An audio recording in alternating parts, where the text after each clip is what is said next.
Hello, and welcome to the Recipe for Employee Retention webinar. Today, we're going to talk about how focusing on three key areas can reduce your turnover during the Great Resignation. My name is Leslie Carver, and I'm going to show you how a healthy culture that includes strong communication and opportunities for employee growth can reduce the number of employees you lose during the Great Resignation. We're going to jump right in with an activity. I want to help you assess the risk of loss within your organization. So, the first question I have for you is, how many employees do you have? You don't need a specific number, just an estimate is okay. And the reason why I ask that question is because, according to SHRM's research, 40% of employees are currently or will be looking for another job. Second question I have for you: what kind of training do your managers receive, and how often do they receive training? The reason I ask this question is because 56% of the employees are looking solely because of their managers. They don't dislike the job, they don't dislike the location or pay. It is because of a person. And that's something that you have the ability to improve upon. And then finally, my third question: how old are your employees and what departments are they in? The reason why I ask this is because millennials and Generation Z, those employees that are under age 40, they're the ones that are more likely to leave, and they should have a little bit of priority when you are working on implementing some policies or procedures or ideas within your organization. Generation X and baby boomers, they're actually more likely to stay, but later you'll see what might cause their eyes to wander a little bit, and again, how you can work on retaining them within the organization. Okay, the next thing you're going to do with that information is we're going to kind of set up your results according to this thermometer. So if you're in the green area, that means things are looking pretty good. Don't need to worry about it. Caution, warning, and danger, that's how we're going to work on prioritizing things a little bit. So, question number one is, how many employees are you at risk of losing? You know, according to your numbers, if that's a danger or if you're okay. So if you've got 100 employees at risk of losing 40 of them, that could be the danger level for you for sure. Second question is, what positions are most at risk? So do you see a pattern as far as those ages go, those employees under age 40? Do they tend to be in certain positions, or are they scattered throughout your organization?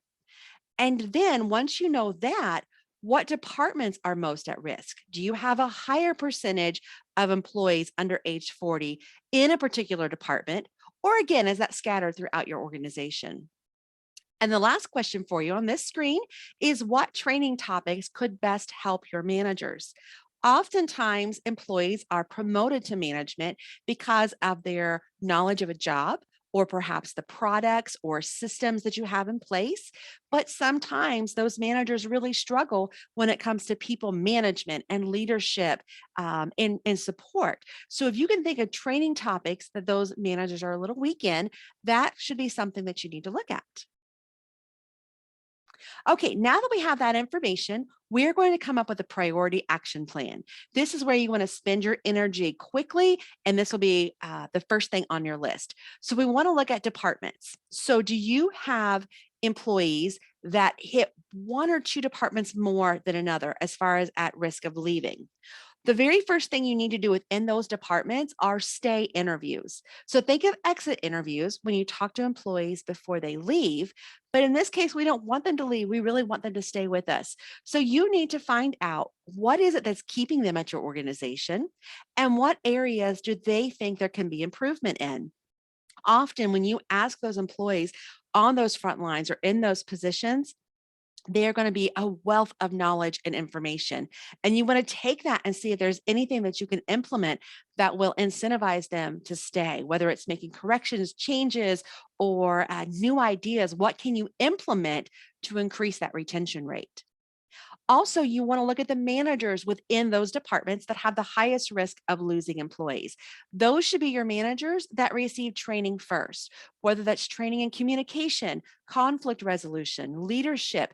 Topics can go on, but when you know the weaknesses that those managers have or areas they're struggling with, talk with them. What are they saying that they could use a little bit of help in? That's where you want to focus your training first. Once you have a handle on the department, then you can look at those positions that have the highest risk of losing employees.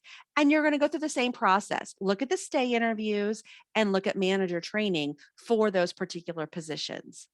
And then when you have a good handle on department and positions, then we need to look at manager training throughout your organization. Because even though a department or position may not be at risk any longer, you still don't want to lose an employee because we know what all is involved. The knowledge that's walking out the door when they leave, the time it's going to take to post a new position, interview, replace, and then trying to get that new employee up to speed, that's just a tremendous loss.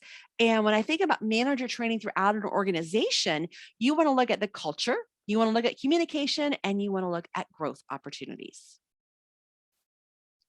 Okay, now that we've got the activity out of the way, I am guessing you are here for one of three reasons. Reason number one, you are tired of the recruiting hamster wheel. You hire an employee only to lose another employee and start the process all over again.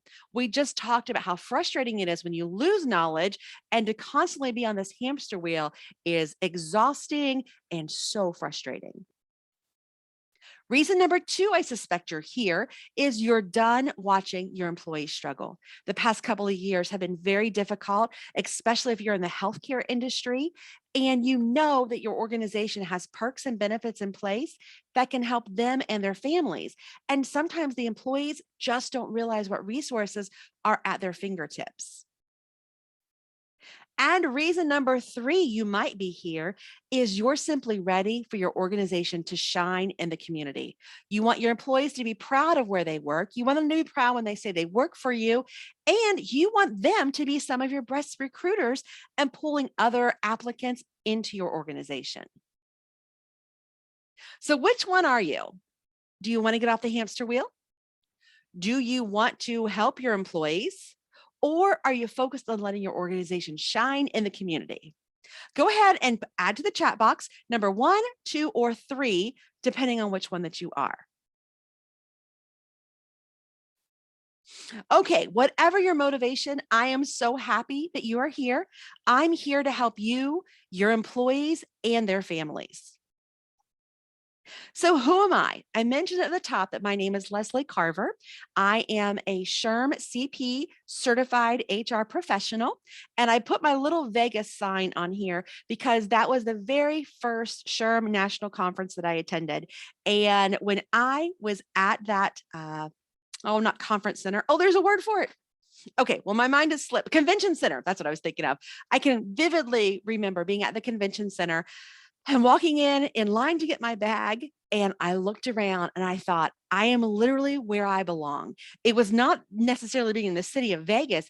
It was with people that shared the same ideas that I had, that like mindedness, that community, people that want to make a difference in the lives of their employees and in their families and in their communities. I knew I had found a place where I belong. And this is what I wanted to spend my career doing. So hopefully you can share some of that passion and enthusiasm that I have. So my question for you is this. Number one, can you imagine no longer being in a staffing crisis? Now, I know some of you are laughing about it because you're thinking, really, is it possible to get out of a staffing crisis? Number two, can you imagine employees referring quality applicants to you, that they are out looking for potential coworkers, or they're talking to friends or family members that know of a great applicant? Wouldn't you love to have a pool of quality applicants to interview? Number three, can you imagine empowering your employees to understand and use their benefits the way you intended? You're not just, spending money frivolously or watching it go down the drain. You have benefits because you want to improve the quality of life for your employees and their families. And finally, can you imagine being a company that everyone wants to work for? Those are reasons to celebrate, and I want to help you achieve those goals. Want you to know number one, it is possible. According to SHRM, you need to connect with your employees before they make the decision to start looking for another job. And when you have a healthy culture that includes strong communication and opportunities for employee growth, you can retain your employees and you can attract new talent. My recipe for retention actually has three key ingredients. Number one is culture, number two is communication, and number three is growth. Key ingredient number one, talking about culture. And what I mean by culture is what values and beliefs are held by your leaders. How are they shared? And are these values and beliefs only words, or do you have actions that actually align with those values and beliefs? And some examples of a healthy culture that you can look for, or to know if you are part of an organization with a healthy culture. When you look at leadership, you will often see that the leaders have a servant leadership management style, meaning they are not afraid to get in there and ask their employees, how is it going? How can we make things better? How can I help? They're not just barking orders and dictating what to do.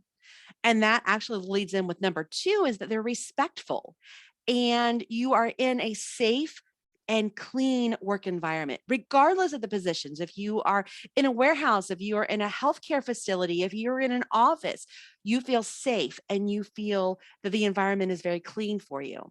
And also, you're going to see your leaders living a work life balance. They're not putting in 70 and 80 hours a week. They are leaving and they are encouraging their employees to leave and they're having fun outside of the office. They're not working themselves to the bone and expecting employees to do the same. Now, speaking of employees, the reasons that you'll see that employees are part of a healthy culture is those employees feel appreciated, they feel valued, and they feel supported. Employees are often coachable and open to feedback when that culture is healthy. They also have the tools to succeed. They're not scrounging around trying to find something or creating something or bringing in things from home. They're actually in an environment that gives them what they need. Also, as far as employees go, you'll see many of them being promoted internally. That is a sign of a healthy culture with great retention because not only do the employees want to be there, they want to grow within the organization. And finally, and something that I think is almost the most important, your customers, your clients, your patients, whoever it is that's coming in, they feel that positive energy when they're interacting with your employees. There is nothing better than going in and someone is excited to see you or happy and they appreciate you being there. Well, they can do that because you are appreciating your employees for being there.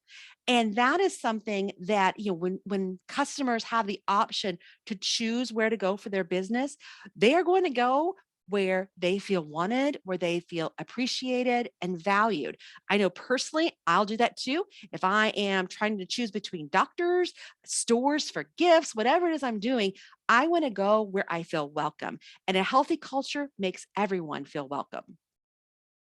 Now, I want to share a true story with you of service.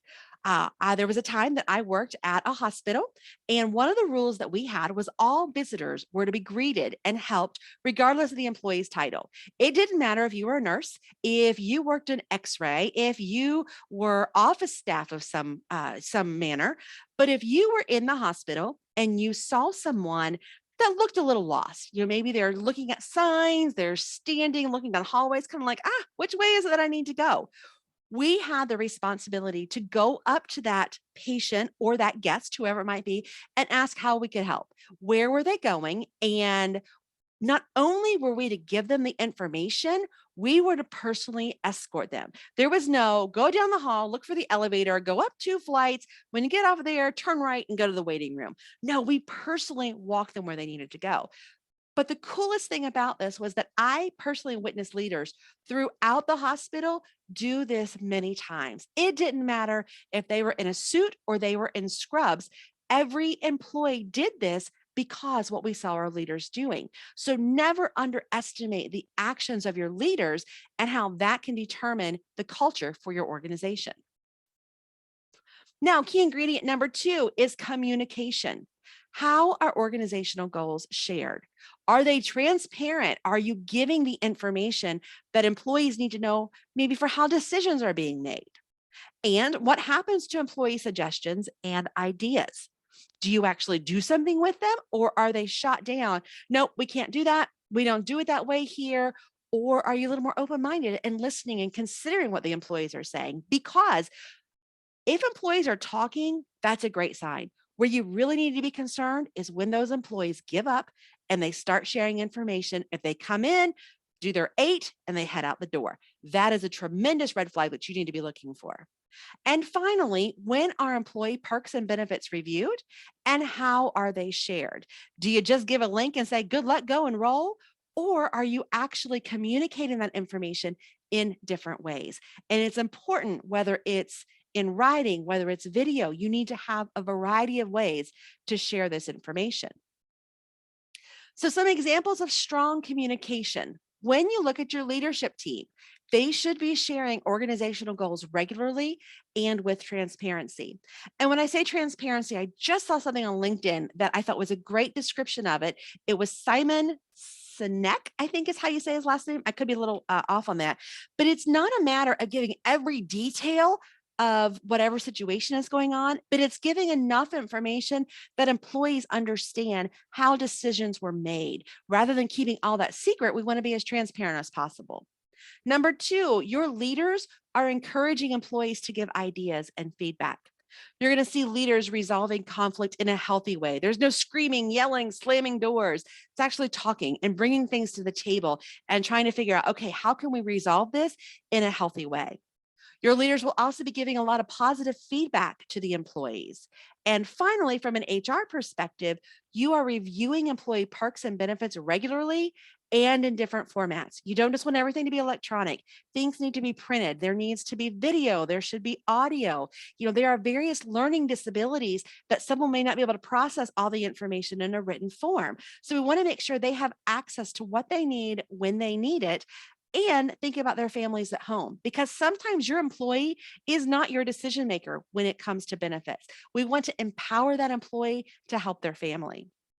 Now, you'll know you have great communication when you see your employees understanding how they contribute to the goals of the organization. Those employees are going to share a lot of ideas and they're going to do more than it's expected. They're not coming in again, just doing their 8 and going out the door. They're helping out. There is a team aspect, which is actually point number 3. They're connected with other employees at a team. It's not me or I, it's we. And how can we accomplish these goals? Your employees are also more likely to ask questions and seek clarity. They're not just making assumptions on things, they are really trying to understand what they're doing and why they're doing it. And then finally, from the benefits perspective, your employees are understanding their benefits and they are using their benefits. There is nothing worse than an organization caring about their employees, paying for benefits, and the employees don't even know how to use them. I just talked with someone recently and I was asking her about her medical insurance and how it worked. She had literally no idea, and she had been at that organization for over a year. So I want to send you, or not send you, I want to share with you a true story of lack of communication. There was a large company in a local community that's near me, and they provided all the traditional benefits: health, vision, dental, retirement, you name it, they offered it. However, there was a young, newly married employee working there, and he elected all of his benefits like a responsible new employee, new husband would do, but he didn't select vision insurance. His wife only found out that it was offered because the doctor's staff was surprised that she wasn't using it. This employee's wife had worn glasses for years, but he did not put the connection together. Oh, we have vision insurance and I should elect that for my wife. She didn't even know such a thing existed. They were young and this whole world was new to them. So, you know what happened next? The doctor's office tells the spouse, hey, you need to make sure that you have vision insurance. Spouse tells husband, who then goes to HR, and HR says, you need to wait for open enrollment. Now, this certainly is not putting any fault on HR. It's just an example of how information can be missed. When we are used to things and we can rattle it off left and right, That is very different than a new employee coming in, a young employee coming in. And even I say young, you can't assume because someone is older that they understand benefits. If they don't typically use them, they're in different seasons of their life, or they're not the ones that make the decision often. If their spouse is the one that does it, we want to make sure that we're giving as much information as possible to assist that employee. So, key ingredient number three is growth. What opportunities do you have for personal and professional growth for yourself? I should put that in there too, because oftentimes HR takes care of everyone else, but you need to grow as well. And what personal and professional opportunities for growth do you have for your employees? Are employees working in areas where they can use their strengths? And do your employees understand how pay increases are earned? It's not simply a matter of, oh, yeah, we have a pay band, but do they understand how do they go up that pay band? If you don't have a pay band, how do they get raises? They're showing up every day, doing the best they can, but if they don't know where their energy should be going and how they can do that, it can be really frustrating. So, some examples of growth opportunities, I've kind of grouped these together a little bit. And the first one is actually a free one. I mean, there are some paid services out there, but it's any kind of a personality assessment. If employees have the opportunity to learn more about themselves, that's going to give them a lot of clarity and it's going to help them professionally. One website that I always mention is called 16personalities.com.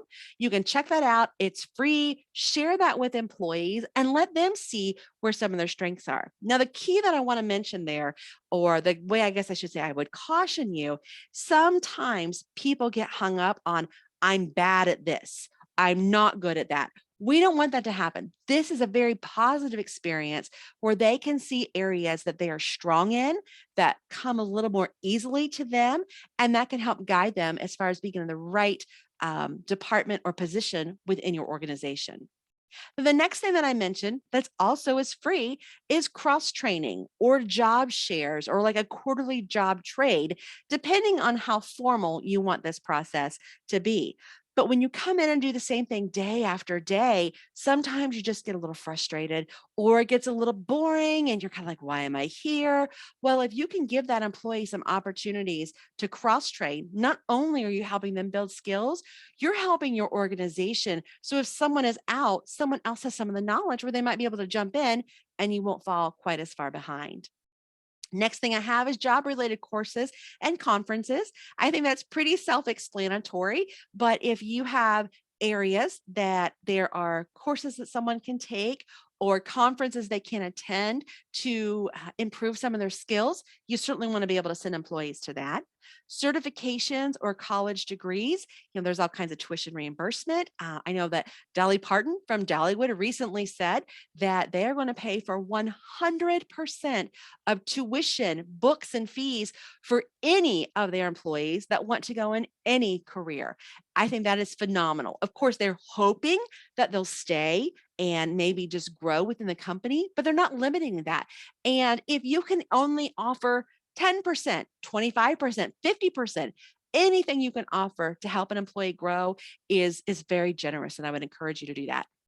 And then more areas that someone can grow, and it can be simple training that's done inside your organization, whether you're bringing someone in or you're doing something together online, is communication skills, conflict resolution, any training for some additional skills that they can learn that can increase their pay.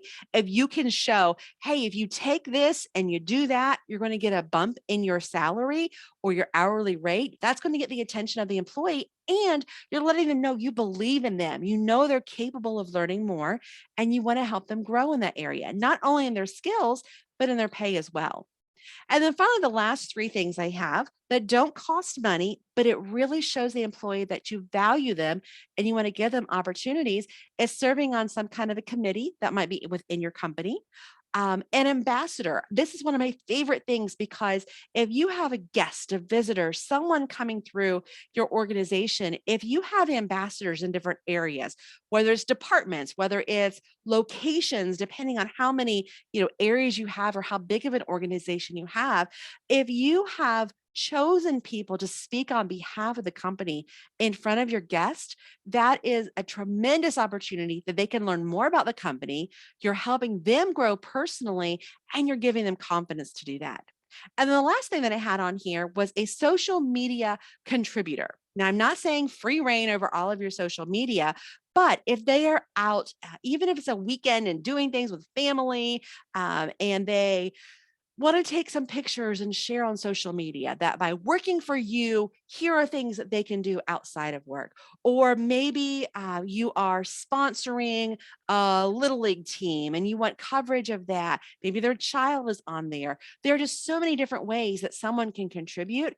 Or you may find that they have their own setup at home where they can make videos, they can put information together. And if an employee has a chance to do some of that, on the clock, that's a great way to take a passion they have and allow them to use that within your organization. True story that I want to share about training is I hated conflict. I mean, when I say hated conflict, I 100% hated conflict. And if and when I had to say something, my words never came out right. And I think a lot of people can relate to that, because how many of you later that night go, oh, if I could go back and say this, this is what I want to say. Well, I was fortunate enough to take a course called Crucial Conversations, and it absolutely changed my life. I did not realize that being quiet was bad and exploding was bad. There's something in the middle, and that's where conversation happens. That's where communication happens. But I loved it so much that I became a certified trainer. I make nothing off of promoting this. I cannot even train you. I am only able to train as a certified trainer employees where I work. So I just want to encourage you, if you're looking for a great communication course, I highly recommend Crucial Conversations. And I am no concerns whatsoever. You will not be disappointed. It is probably the best training I've ever had in my entire life. It was that big of a what's the word I want to say? A game changer for me. That's the best way to describe it. Okay, so why am I sharing all of this with you? I dumped all of that information in there because Generation X and millennials, those employees under age 40, they are leaving organizations and companies for better benefits and a career change. Now, before they leave your doors, do they really know what they already have? There's that saying that the grass is always greener on the other side, but we know the grass is greener where we water it. So do they know what they already have access to? And even if maybe the position that they're currently in isn't quite the right fit for them, is there something different that they can do within your organization? I also want you to think about Generation Y and baby boomers. They aren't leaving as quickly as the others, but they are leaving for more money. So, do you know what your competition is paying? If not, you need to look. How far away is your competition? How easy is it for someone to go? And you and I both know that Generation Y and baby boomers, they have a lot of knowledge. And how much would you lose if they left? You bring in someone new, there's a big gap between your new employee and your former employee. And the one more thing that I want to remind you of is many employees are lonely. They are feeling isolated. They are struggling with burnout. And they might be working for you. They might be showing up every day, putting in their 8, but how engaged are they? And I know that we are finally coming out of the COVID crisis, but I don't want you to forget, how has it impacted their health? How has it impacted their families? And how has it impacted their lives? I know we're all anxious to get back to normal, to move forward to a new normal, whatever it is that you want to call it. But we can't forget what has happened to employees over the past couple of years. We can't just assume that everyone is okay. We need to be empathetic, and we need to keep this top of mind. So my question for you is, are you ready to accept a challenge? You need to connect with your employees before they start looking for another job. And you can make a difference. There are things you can do. Don't feel like, that mountain is too big to climb. You can make a difference. You would not be here watching this webinar right now if you didn't want to make a difference. So I really want to encourage you, take a step back, look at that activity that we did together and figure out what your action plan is, what your priorities are going to be. And if you need help along the way, reach out to me. You can email me, you can text me, we can chat, whatever it is you want to do. I want to help you make a difference in the lives of your employees, in the lives of their families, and in your life, because I know the stress that HR is carrying day to day. So thank you so much for your time. I don't take it lightly. I know that you have a to-do list that is just going on and on and on. And there are so many things that you could be doing right now. But the fact that you chose to give me a little bit of your time, I just want you to know how much I appreciate it. I'm here to encourage you. I'm here to help you any way that I can. So have a wonderful day, have a great week, and go make a difference in your organization and in your community.